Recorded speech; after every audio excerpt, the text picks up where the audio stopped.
यहाँ पे जिसे आप कहते हैं प्रतीकात्मक सोच, या इसे आप लोग कहते हैं सिंबॉलिक थिंकिंग, या आप ये भी कह सकते हैं सिंबॉलिक गेम। इसे बड़े ध्यान से समझिएगा, ये बड़ा क्वेश्चन आ रहा है अभी, है ना। ये एक्चुअल क्या होता है, देखिए यहाँ पे क्या होता है, बच्चा क्या करता है, बच्चा किसी प्रतीक को ले लेता है। क्या कर लेता है बच्चा, किसी प्रतीक को ले लेता है और उस प्रतीक के माध्यम से ही उस चीज़ को डिनोट करता है। जैसे देखिए यहाँ पे एक घोड़ा आपको दिख रहा है, बच्चा एक लकड़ी का डंडा है, उसके ऊपर मुंह लगा हुआ है, उसे घोड़ा समझ रहा है, मतलब घोड़े के प्रतीक के रूप में दे रहा है उसे।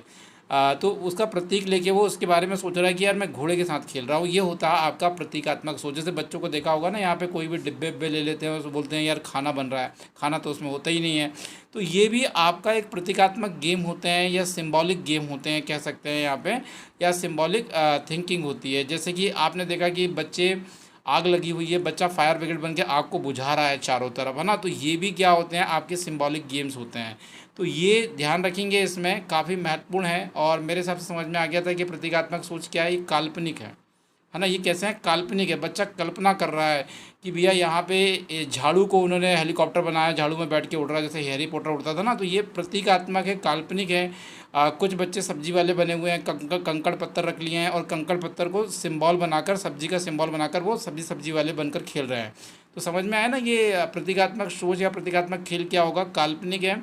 कल्पना के आधार में किसी और वस्तु को कुछ और बनाया गया है और उसके माध्यम से वो चीज़ें की जा रही है।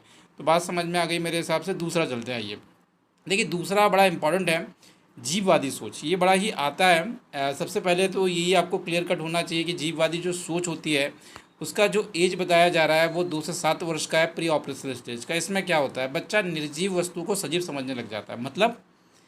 मतलब ये होता है कि भाई सारे अराउंड में जो चीज़ें उसे दिख रही है ना, सोचता सजीव है। जैसे सूर्य, सूर्य उसको लगता है कि यार वो भी सोता है, वो भी उठता है ना, वो भी खाता है, वो भी पीता है। तो ये इस तरीके से सूर्य को भी सजीव समझ रहा है। जैसे कि इसकी थोड़ा पिक्चर में चलते हैं हम लोग, ज़्यादा समझ में आ पाएगा आप लोगों को।